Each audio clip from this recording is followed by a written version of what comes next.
फौजी अदालतों में सिविलियंस ट्रायल के खिलाफ दरखास्तों पर समाअत जस्टिस जमाल खान मंदोखेल ने इस्तफसार किया कि जस्टिस रिजवी ने पूछा था GHQ और कराची एयरबेस हमलों के केसेस मिलिट्री कोर्ट्स में क्यों नहीं गए। इस सवाल का जवाब 21वीं आईनी तरमीम के फैसले में मौजूद है। वजारत दिफा के वकील ख्वाजा हारिस ने बताया 21वीं आईनी तरमीम केस में GHQ हमला, एयरबेस हमला, फौज पर हमले, इबादत गाहों पर हमलों की तफसील का जिक्र है। जुर्म की नौयत से तय होता है ट्रायल कहाँ जाएगा। जस्टिस जमाल मंदोखेल ने कहा हम नीयत को भी देख सकते हैं। जुर्म करने वाले का मकसद क्या था? क्या जुर्म का मकसद पाकिस्तान के मफाद के खिलाफ था? समाअत कल तक मुलतवी।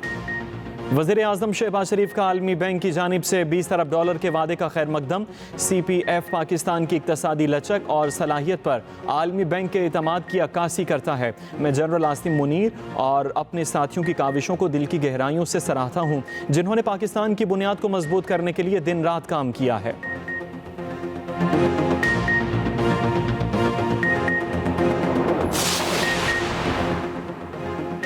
कल हुकूमत के साथ मुज़ाकरात का तीसरा सेशन होगा। हम अपने मुतालबात तहरीरी तौर पर देंगे। हुकूमत नेक नीयती और संजीदगी के साथ बैठे तो मसाइल का हल निकल सकता है। चेयरमैन PTI बैरिस्टर गौहर की मीडिया से गुफ्तगू। कहा सियासी इस्तेहकाम के लिए ज़रूरी है सियासी कैदियों को रिहाई मिले। उम्मीद है मुज़ाकरात में कोई खुशखबरी आएगी।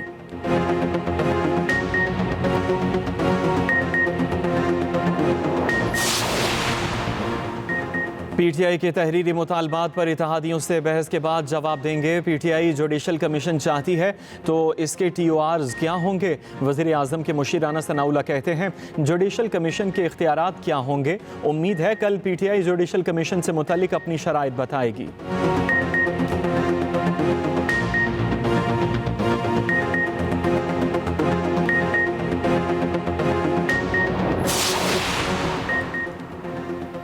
नए chief election commissioner member Sindh और बलूचिस्तान की तकर्री अपोजिशन लीडर उमर अयूब और शिबली फराज का पार्लिमानी कमेटी तश्कील देने का मुतालबा। शिबली फराज ने चेयरमैन सेनेट और उमर अयूब ने स्पीकर कौमी असम्बली को खत लिख दिया। खत के मतन के मुताबिक chief election commission Sikandar Sultan Raja की मुद्दत 26 जनवरी को ख़त्म होगी। आर्टिकल 213 के तहत आइनी तकाजा पूरा करने के लिए कमेटी तश्कील दी जाए।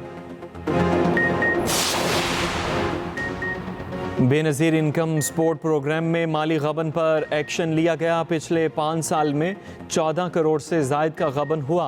वफाकी वज़ीर कानून आज़म नज़ीर तारड़ का सेनेटर हाजी हिदायत के सवाल पर सेनेट में जवाब। कहा तकरीबन 7 करोड़ से ज़ायद रकम वापस करवा ली गई। इतनी बड़ी रकम के मुकाबले में 14 करोड़ की रकम का तनासुब इंतहाई कम है। वज़ीर ममलकत IT शीज़ा फातिमा का इजहार ख्याल। बोली इंटरनेट से मुंसलिक कारोबारों के साथ राबिते में हैं। PTA इंटरनेट की स्पीड को देखता है। IT वाहिद इंडस्ट्री है जिसने ट्रेड सरप्लस शो किया। अवाम और फौज के दरमियान एक ख़ास रिश्ता है। खलीज का झूठा बयानिया बाहर से मखसूस एजेंडे पर चलाया जाता है। आर्मी चीफ की खैबर पख्तूनख्वा के सियासी कायदीन से पेशावर में बातचीत। जनरल आसिम मुनीर ने कहा रियासत है तो सियासत है, रियासत नहीं तो कुछ भी नहीं।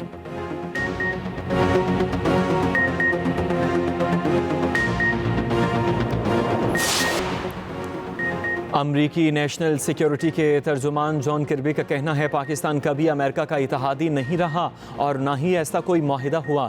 दहशत गर्दी से निपटने के लिए पाकिस्तान के साथ शराकत दारी रही। पाकिस्तानी अवाम सरहद पार से दहशत गर्दी के शिकार हैं। दहशत गर्दी के खिलाफ पाकिस्तान के साथ काम करने का अज़्म तब्दील नहीं होगा।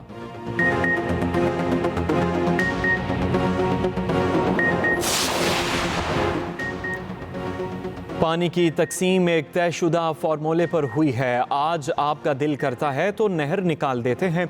रहनुमा पीपल्स पार्टी हसन मुर्तज़ा कहते हैं आप आस्को को बंद कर रहे हैं जो फ़ायदा देता है। कभी कहते हैं PIA बेच दें। आप क्यों इदारों के पीछे पड़े हुए हैं?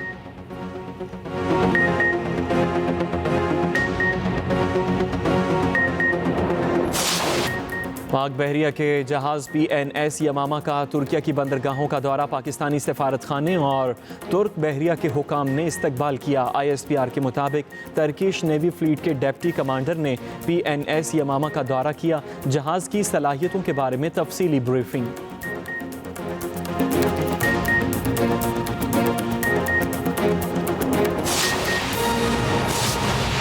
पिछले साल 5 महीनों में 223 अरब का नुकसान किया, जो इस साल इन 5 महीनों में हमने 170 अरब रुपए से नहीं बढ़ने दिया।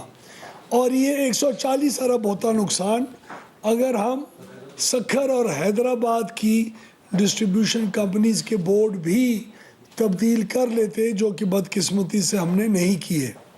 ये वो बोर्ड्स की गैर सियासी होने का और बेहतर गवर्नेंस का एक खातिर खा 53 अरब रुपए का फ़ायदा है जो पहले 5 महीने में कौम को मिला।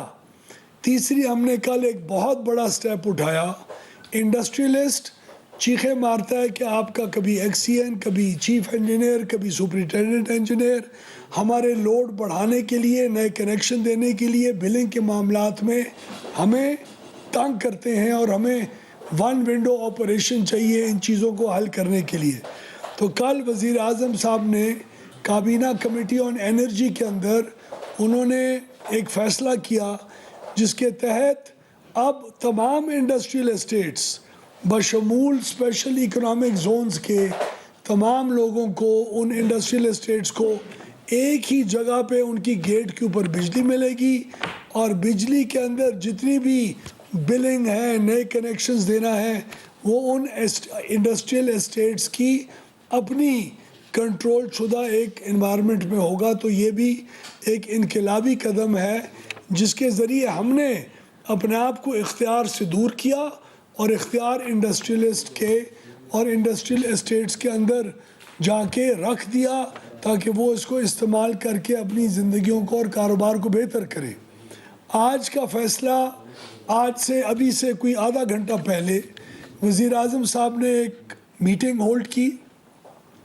उसके अंदर पाकिस्तान के अंदर आलूदगी और ईंधन के इस्तेमाल को, पेट्रोल और डीज़ल के इस्तेमाल को, जितना नुकसान उसकी वजह से हो रहा है, जितनी हमारी फॉरेन एक्सचेंज का इस्तेमाल हो रहा है, तकरीबन 6 अरब डॉलर का फ्यूल इंपोर्ट होता है पाकिस्तान के अंदर सिर्फ मोटरसाइकिल्स और 3 व्हीलर्स के लिए।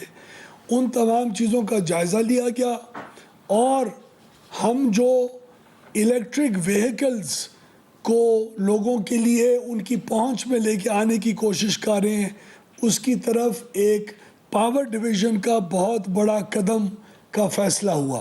वो कदम ये है कि ना चार्जिंग स्टेशंस हैं पाकिस्तान में, ना मोटरसाइकिलों के लिए हर महल्ले में बैटरी को चार्ज करने वाले स्टेशंस हैं और ना 3 व्हीलर्स को, रिक्शों को चार्ज करने के स्टेशंस मौजूद हैं। और वो ना मौजूद होने की वजह बिजली की महंगी कीमत है और